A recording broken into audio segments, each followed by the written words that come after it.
ordinary people could see for a very long time that this situation was not just unsustainable but dangerous, and yet no one ever listened to them.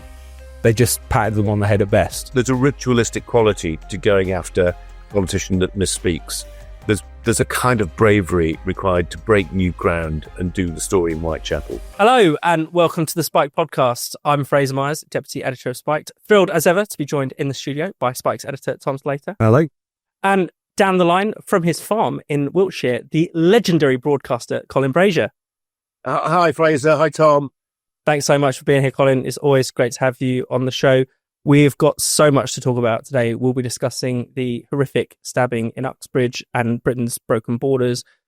We'll talk about the Reform UK diversity in advertising row.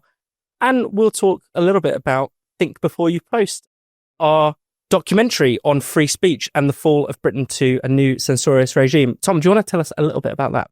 We have just released this week Think Before You Post, our documentary about the rise of the British speech police. It's out now on YouTube. It's out on X. We've drawn together a bunch of very compelling case studies, people who have really been at the coalface of this issue that we talk about so much on this podcast. The Borehamwood couple who were arrested for complaining about their child's school too vigorously.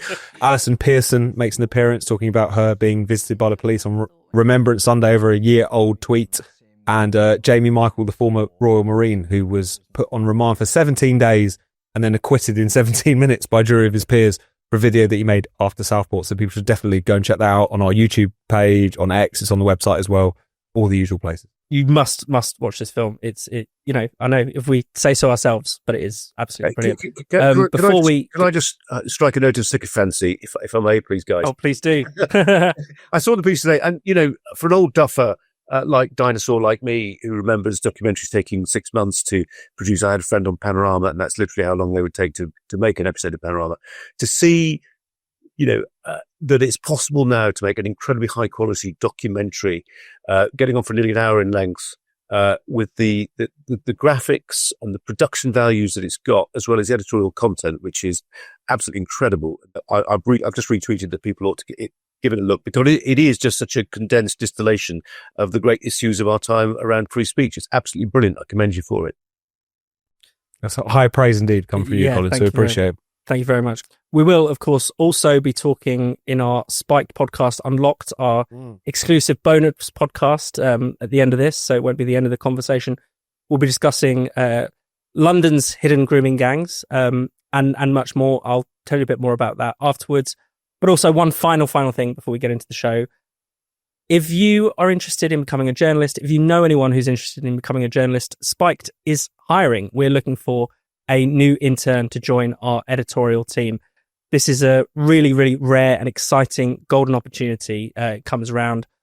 We run an internship program probably once or twice a year max. It's paid. That's like hen's teeth in journalistic terms these days. It's paid London living wage. You'll work with us in London. If that's the kind of thing that interests you, or if it's the kind of thing that maybe there's someone it would be of interest to, please let them know. Find out more at spiked-online.com/interns. That's spiked-online.com/interns. And we're really looking forward to hearing from all of you exciting people out there. Let's talk about a very tragic case that hit London this week.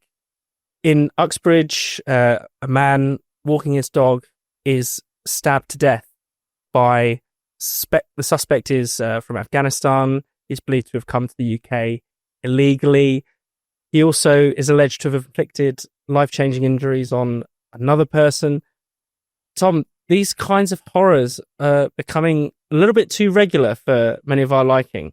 Absolutely. I mean, there's certain things that we can't say about this case because of the fact that it's still an active case. Charges have just been brought. Therefore, the law compels us to use words like suspect and alleged, but there is a video out there which I would urge people not to watch. But nevertheless, it's quite clear that this fits a very disturbing pattern. What seems to have happened to Wayne Broadhurst, a bin man known in his local community, just turned the corner, walking his dog, and found himself in the midst of a horrific situation. Blow after blow landed on him by a knife man. It seems like the details that have been gathered so far is that there was some kind of dispute which had happened between this Afghan national and the 45-year-old who's sustained these life-changing injuries, who seems to have been his lodger, as well as a 14-year-old boy who got off a little bit more lightly, but nevertheless will be mentally scarred, if not physically scarred, by the experience. It seems like Broadhurst was trying to intervene, and as a result of that, he never went home. And this would be horrific enough if it was a one-off, but there are so many stories now that people are confronted with. You think about the case that we talked about on the podcast last week in relation to the Warsaw migrant hotel, in which a Sudanese national was found guilty of stabbing a migrant hotel worker to death. You could think about the ones that we've seen across our front pages periodically over the past couple of years. There was a case in Bournemouth where you had another Afghan national came to the country illegally, had lied about his age, was in the presence of another young man for no more than 25 seconds and plunged a knife into his heart. It then turned out during the course of the court case that not only had he come to the country illegally, not only had he lied about his age, but also was fleeing murder charges in Serbia. You think about the Clapham acid attacker, Abdul Azedi, a couple of years ago now, who was in the country, came into the country illegally, managed to claim asylum on his third attempt, despite racking up a series of sexual offences in the meantime, who threw an alkali corrosive substance onto a refugee woman and their children. You think of Ahmed Alid, who was the Hartlepool terror attacker, who was so inspired by October the 7th that he ended up stabbing his Iranian housemate and then stabbing to death a 70-year-old British man on the street. Again, had entered the country illegally. Again, was seemingly fleeing charges in other countries. People have noticed this now, and I think this particular case has really struck a chord because of the fact that people are looking at that, not just his neighbours, but people in the rest of the country, and just think, what if what if that had been me? What if I had turned the corner? And that sense in which the asylum policy has become so dysfunctional that it's just become a menace to law-abiding people in this country, whether they're British citizens, migrants, refugees, or what have you. So one can only hope that this is the point that a reckoning takes place, but we've had an awful lot of cases like this which haven't resulted in that kind of response. Yeah, Colin, I mean, it just feels like it's one tragedy after another. And even if most of us are compassionate people, we understand the need to provide asylum to people sometimes are fleeing war or oppression. But this is clearly not what our asylum policy is doing. It seems to be delivering some of the most violent people on earth to our doors. And, we need to look at the data. I mean, I'd strike a cautionary note. This is a country of 67 million people. Violent crime is still, thank goodness, fairly rare. But, I was preparing to go on to Times Radio last night. I do a spot on every other Tuesday there. And I was looking at the story. And as I did, the news broke of the sentencing of a man, a Somalian migrant in Derby, who walked into a high street bank and at random selected his victim. It turned out to be a father of three who was stabbed to death, and he was sentenced to life, the assailant, the perpetrator, yesterday. So it does have that feeling. And, there is something quintessentially about somebody harmlessly going about their business of walking their dog at tea time, for heaven's sake, and being cut down. There was just something in that. And it felt to me, as it felt like, certainly looking at what was being said on Twitter and elsewhere, like another Rubicon had been crossed. I know that's an oxymoron. We keep crossing these Rubicons where we think, no, that's going to change things. This is the moment the country will sit up and notice.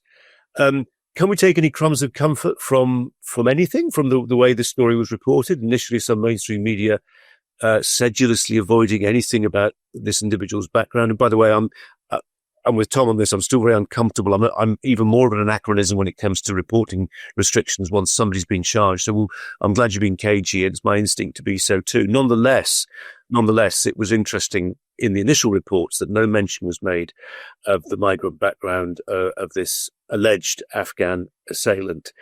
But quite quickly it was, and I think that might be some evidence that the Overton window is beginning to shift a little bit, at least in the way we report these crimes. And of course, the background music to all this continues to be people like Michael Heseltine in his Grade 1 listed mansion somewhere deep in Oxfordshire, opining to the nation that it's racist to question any of the shibboleths around mass immigration, whilst of course never having to live with any of the consequences that sometimes entails.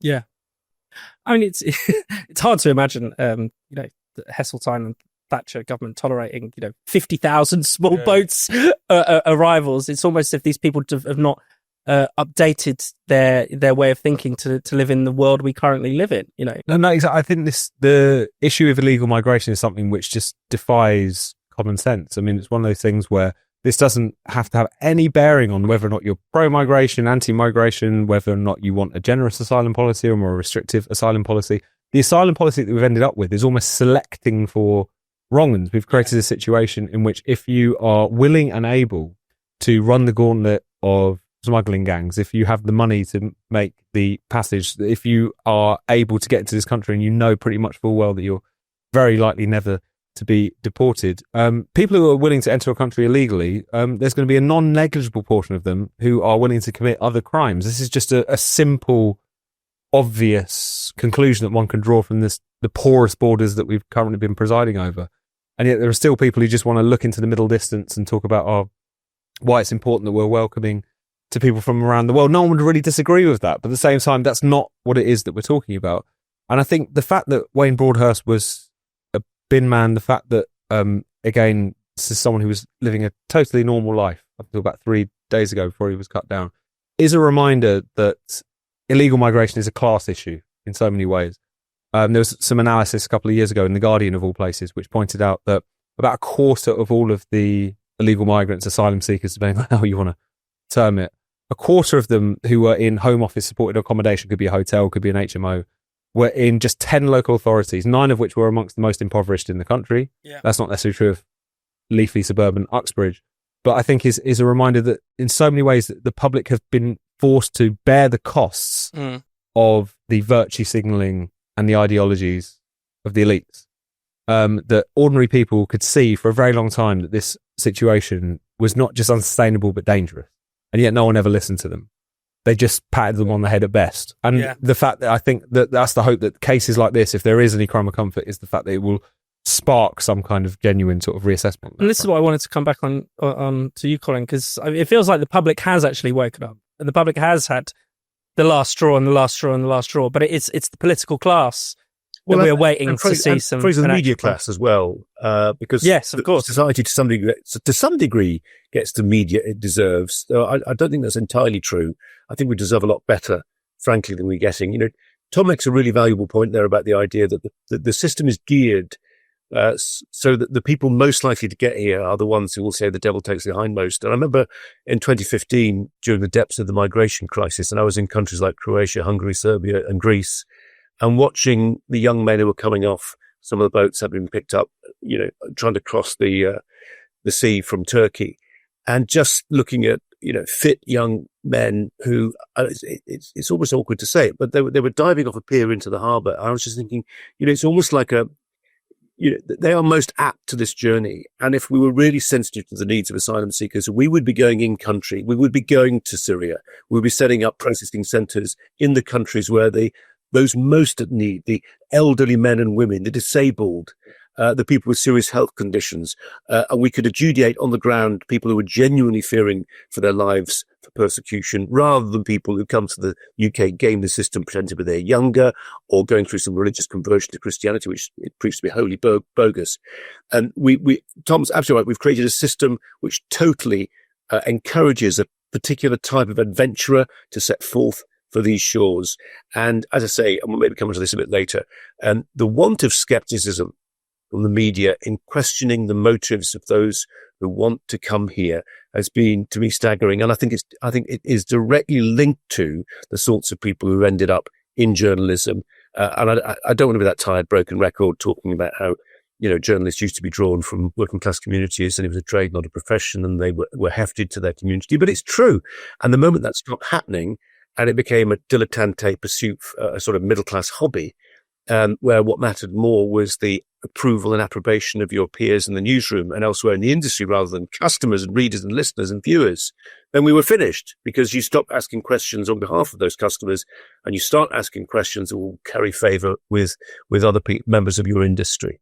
And we start to see almost the country itself, the nation itself, as almost some kind of glorified NGO, as if the purpose of the government and government policy should be not to protect British citizens, but to protect. Your phrase, I heard it last night. I was doing this spot on Times Radio, and I don't want to badmouth the people. Well, I certainly don't want to badmouth the excellent host, Kate Borsay.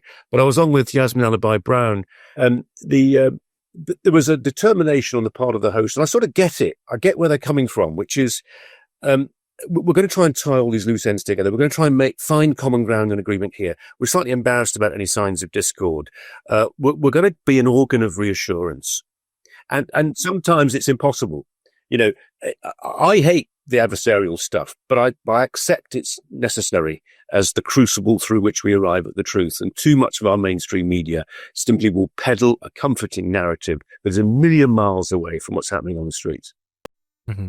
Absolutely. Tom, do you want to... No, it was just a reminder that with the issue of illegal migration, it's one in a long line of issues in which the public were absolutely right and the elites have been catastrophically wrong. Mm. And it's why democracy is so important. You've had the British public who have voted election after election after referendum after election to get on top of a porous border, an uncontrolled border, and recognised instinctually that this was a problem for public safety, for sovereignty, for national belonging, and were either ignored, patted on the head, told that they just had misplaced concerns about the economy or whatever, and that's the reason that they were kicking off. It's a reminder. The Chartists used to make this point when they were agitating for the vote for working class men in the 1830s and 40s, was it's not just that ordinary people are as good as the elites at making these decisions about the fate of the nation. They're better at it. They live in society. They have to face the consequences of all of these highfalutin schemes and all of these failed orthodoxies that a lot of people that on high like to impose upon us. And I think this is one in a very long line of those. There's a reason that this has roiled our politics for quite some time, but particularly over the course of this year and particularly over the course of this summer, is that the public noticed something that the elites didn't want them to notice. They recognised that this was an obvious problem, and one can only hope that there is some sort of shift as a consequence of that, because it's quite clear that the attempts to manage the narrative, as you say, Colin, to reassure rather than to stare this problem in the face, it's just not working anymore, and people are getting more and more assertive in saying what it is that they want to say. So let's talk about another row that's rumbled on this week. Sarah Pochin, the Reform MP, was on Talk last week. Taken a while for it to sort of bubble up into the sort of media class consciousness. It drives me mad when I see adverts full of black people, full of Asian people, full of, people that basically are anything. What's wrong with that, Sarah? What's wrong with that? Well, it doesn't reflect our society, and I feel that your average white person, average white family is, like, I agree with you, Stuart, not represented anymore. She basically was having a go, or she was asked by one of the callers on the show about diversity in advertising. Now, everyone's noticed that advertising in the UK is not exactly representative of the country we live in. Maybe that's fine, maybe it isn't. But she said something, I think, very clumsy. She said it drives her mad when she sees adverts for black and Asian people, which is not a very nice thing to say. But I think people understood the sort of broader point that she was driving at. Colin, I mean, no one can really deny that advertising is now basically, is sort of set out to be uber diverse as London, if not more, completely unmoored from what actual, 2025 Britain looks like. What Pochin said was incredibly inelegant, but I think you're right. I think there was a germ of truth. I know there's a germ of truth. I've written about it a couple of weeks ago. If representation matters, then it matters for everybody, I suppose, is what it boils down to for me. There was a BBC story about my home city of Bradford and the university there, and reaching 85% non-white student population. And the BBC was rhapsodizing about this in a way that I thought they would never rhapsodize about it in the reverse. So, if representation matters, let's try and explore why it matters and how we got there. I think it's interesting why the advertising industry has arrived at the situation it's got to now, where one study suggested, I think it was more than half of the, not the lead characters, though that was higher than the 4% representation, for instance, of black people in the community at large, but it was far out of kilter, out of proportion. And it's interesting why. I mean, I don't think there's a guiding mind. There's no conspiracy. I think that the sort of collective mass hysteria in the wake of the killing of George Floyd in 2020 prompted some advertising agencies to reflect on the imagined world, the perfectible world they wanted to reflect back at us. And it did amount to a kind of social engineering. On the point about representation, I think we need to be curious as to whenever you get a lack of representation, I think it's really interesting as to how you got there. So one example briefly, and it's not related to race at all. I remember sitting in a Sky editorial meeting ahead of the 5 p.m. show. It was going to be about 12 years ago when I was still there. And it was when Cashier Dugdale had just become the new leader of Scottish Labour. And I said, that's really interesting, isn't it? Because now you've got, Ruth Davidson, Cashier Dugdale, a couple of others, and even the UKIP leader, a guy called David Coburn at the time, who looked like he'd walked straight out of a golf club saloon bar, double-breasted suit, club tie, self-described as outrageously gay. I think 5 out of the 6 party leaders, I may be wrong about this, but it was something like 5 out of 6 of the party leaders in Scotland were openly gay. I think the only one that wasn't was Nicola Sturgeon. And I said, look, this is really interesting, isn't it? How do we, I'm not in any way deploring it. I mean, I'm celebrating it, but yeah. I'm curious as to why you get representation like this. What is it with a sort of critical mass? And of course, total tumbleweed. Now, some viewers may think, well, deservedly so. What possible bearing does that have on anything? I think if we keep being told that representation does matter, then there's nothing wrong in wondering out loud how we got there. I mean, am I right? Am I wrong? I don't know. I just think it's a legitimate question. Yeah, and that is, if we're talking, to bring it back to the adverts thing, as you were saying, if half of adverts feature a black person and only 4% of the UK are black, it's worth asking what does that have a deeper meaning? And it is quite interesting, I think, that it's not representative even of Britain's ethnic minorities. So, most non-white people in Britain are South Asian; they're not black. I wonder if is it saying that they want to be like America? Yeah, perhaps? sort of America brained. Yeah, because it's certainly nothing to do with Britain, not even anything to do with London, where all the advertising executives live. Maybe Peckham or Hackney have those demographics. I don't know, but it is fascinating. Yeah, no, it's one of those things as well. Like, what is the point what is the point behind them doing it? And it's often presented as a question of representation, which doesn't really make sense given the disproportions that actually exist. And I think it's because there's a very paternalistic mood within the advertising industry, within the media more broadly, which is that ethnic minorities are so lacking in self-esteem that they therefore need to be able to see themselves reflected, even over-reflected, that therefore that will also, as a second-order consequence, will continue to make people more accepting because they understand that this is it's totally normal to just be a kind of character in an advert and whatever, and to not be white. I mean, it patronises everyone involved to a certain extent, and we all know that these trends exist within these industries. And as soon as someone notices it, they're shouted down. Yeah. And of course, what Sarah Pochin said was elegant. The fact that she apologised for it is proof of that. I'm particularly irked.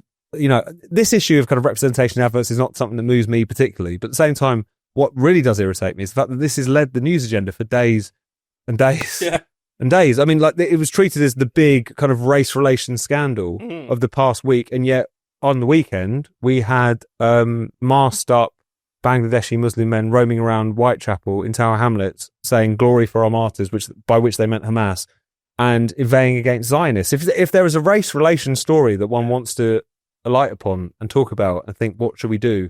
Surely it would be that, rather than some comments which were made, regretted, and apologised for in the space of a couple of days. But it's easy, isn't it? There's a ritualistic quality to going after a politician that misspeaks.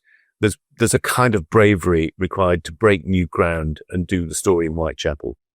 That's very true. Absolutely. But it was easy, even when Reform UK were doing a press conference, and Nigel Farage was on stage with a grooming gang's victim, and making the case this was a racially aggravated crime. All of the questions are about Sarah Pochin. On the comments that Sarah Pochin made. On Sarah Pochin, she said that the sight of brown people and black people in adverts drives her mad. Can you explain why you don't think those remarks were racist? Every single one of these medias has said something about a comment that was made by Sarah, which is understandable, absolutely fine. Yet it's taken medias decades to recognise grooming gangs that are coming over and raping our children because they're white. That is also racially motivated, and it is racist. Wes Streeting gave a huge denunciation of her. I found his words very moving, and I would have been much more moved by them had I felt that this was a genuinely racist incident. He talked about the amazing, really important contribution of Black Britons and Asian Britons to the Second World War and things like that. But this occasion just didn't call for it at all. Colin, I don't know what you have thought about that kind of reaction. Well, I have. I also think it's a legitimate question to ask whether there are any unforeseen consequences of overrepresentation or underrepresentation, whether that's underrepresentation in adverts of disabled people, or women in veils, or whatever it is, and certainly overrepresentation. If you live in one of the many parts of Britain which are still pretty homogeneously white in nature, and you switch on Crossroads or Wolf Hall or whatever it is, and you see a Britain reflected back to you both contemporaneously and historically, which you don't necessarily recognise. And I think it's discomforting for some people, needlessly so, because it's just not borne out by the reality of the statistics. Shall we talk about Britain's descent into state censorship? Tom, Spike's brought out this film this week. And maybe we should start with our own foray with censorship, because Elon Musk, despite his pretensions to free speech, although it's not Elon Musk's fault, to be fair, but under the Online Safety Act, X has basically treated our film, Think Before You Post, as age-inappropriate content. And so we've had many of our, let's say, older viewers, some of pensionable age, saying that they're not allowed to watch our film on X.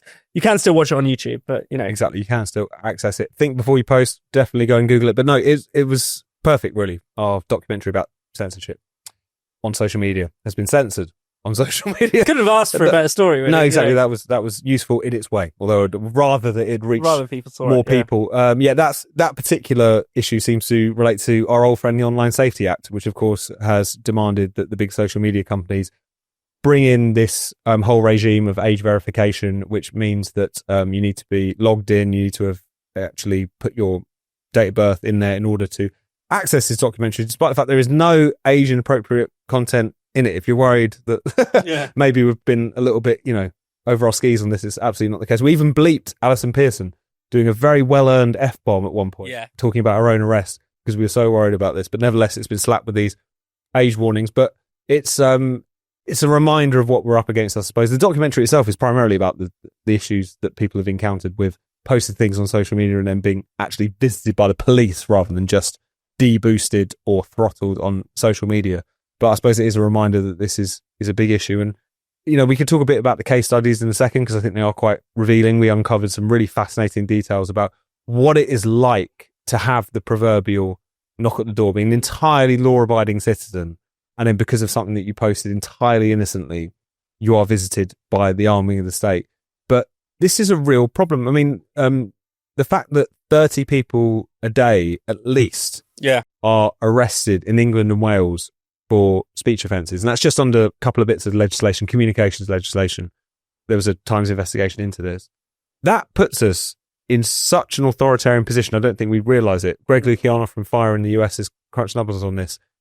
We are comfortably arresting more people for speech crimes today than America did during the first Red Scare. Yeah. And yet we're told this isn't an issue. So this documentary is trying to kind of put the human face to a lot of those statistics, I suppose. We've had free speech for a very long time, and we'll have it for a long time still, as Keir Starmer is fond of telling us. Colin, do you think we've just got a bit too used to this idea that if someone says something we don't like, we can just have them locked up, or we can have the police knock on the door? I think where long form TV is really helpful is that it just allows the words and the images to breathe a little bit. I mean, I was watching the first 15 minutes, 20 minutes of the doco, and the couple in Boreham Wood who, had the WhatsApp group about school, and you've got to see the 3 police cars parked up outside. You've got to see the cops on the front lawn. You've got to see what that will feel like to neighbours. And then you've got time to reflect on the sheer bafflement of the couple involved and the woman, forgive me, I've forgotten the name. Rosalind. Yeah. Rosalind. Mm-hmm. Where are my kids? Where are my kids? Yeah. I'm in a prison. They've taken a watch away. She didn't know what, you've taken a watch. I mean, this is Solzhenitsyn stuff. It's unbelievable. And, no track of time, no satisfactory explanation. And then they sit down to do the interview, and the cop admits they've not even really surveyed the evidence. But we'll arrest you first. We'll shame you into immunity and terrify your children, and they will check the evidence. And they were organised and articulate and thoughtful, and they knew their Kafka when they see it. They were a brilliant couple. And actually, back to my point about long form TV. Sometimes, as Tom did, you've got to sit there. You got to just listen to the testimony of people who've been through it, see the footage they've got, graphicize, the recordings. So you're bringing alive the words, because it's the words from the WhatsApp messages that matter here. And it can be boring stuff, but it was made really interesting. And that's the credit to the production team. But it's also credit just to the time available to listen to these stories of people who are facing, a level of surveillance and state overreach and oversight, the likes of which, would have been unthinkable even a decade ago. Yeah. Yeah. Absolutely. And that's a theme that kind of emerges throughout the film, is the fact that think about all the cases that we didn't hear about. Think about all the people who were arrested, were presented with these charges, and just kind of went along with it, because why wouldn't they? They might have a terrible duty solicitor. They might be poorly advised. Of all the kind of three case studies that we had, Maxie Allen and Rosalind Levine in Borehamwood, by kind of sheer kind of bloody-mindedness, managed to get themselves through that particular horrendous experience. Alison Pearson, obviously a columnist for the Daily Telegraph, very well advised. She's got the Daily Telegraph behind her. She's got the Free Speech Union behind her. She knew that she didn't have to attend that voluntary interview that they demanded she did after a year-old tweet that was deleted. And then the kind of the final case study, which is Jamie Michael in Wales, who former Royal Marine, served his country, served in Iraq, had done all the right things in life, makes a video after Southport that he posts on Facebook, which is essentially calling for, we need protection around schools, illegal migration is a problem, explicitly warns against violence in that particular case. And yet he is brought up on charges of inciting racial hatred. He is held on remand for 17 days. And again, it's just because of the sort of character that he is, that he was like, I'm not pleading guilty, as his duty solicitor was demanding that he do, because I haven't done anything wrong. And he eventually ends up going to trial, and he's acquitted in 17 minutes because a jury of his peers saw that and thought, obviously he hasn't done anything wrong here. So it's a reminder that people, first of all, that the process is the punishment. Yeah. The terror that is inflicted on people merely by an investigation being open, let alone actually being deprived of their liberty for some time, as Jamie Michael experienced. But also the fact that it requires a certain type of person to stand up to that. And that should not be the difference between someone losing their liberty or not. And yet in this country, given the speech laws we have, given the very zealous police that we have, who are pursuing these crimes to a degree that doesn't even reflect where the law is, let alone where common sense and a reasonable perspective would be, it's a damning indictment that it requires that level of grit or connections or decent legal representation in order to avoid losing your liberty. So Tom, tell the lovely viewers and listeners where they can watch this film. Yeah, YouTube. You can find it on X if you're logged in, I imagine. But yeah. And if you're not in the UK, it'll be absolutely fine. It's fine. Or if you know your way around a VPN, it'll be absolutely fine. So yeah, think before you post. Just Google that. Right. And we will not be ending the conversation there because if you're a Spiked supporter, a Spiked subscriber, you can join us for Spiked Podcast Unlocked, where we will carry on talking. We're talking to Colin about Sadiq Khan and London's potentially covered up grooming gangs. We'll also discuss why Colin joined Reform and the state of the UK media. He had actually had across his desk various reports from Her Majesty's Inspectorate Constabulary and so on, as a means of deflecting from his own potential culpability. And I found it really sinister. Sign up now if you're not already a member. Do it. Thank you so much for watching the Spiked Podcast. We'll be back at the same time next week. In the meantime, why not subscribe to Spike's YouTube channel and then click the bell so you're always alerted whenever there's some new content. Spiked is producing more videos than ever, from podcasts like this one to interviews to our series of polemics. You really, really don't want to miss out on it. Plus, to get your daily dose of Spiked, just go to spiked-online.com. That's our website at spiked-online.com.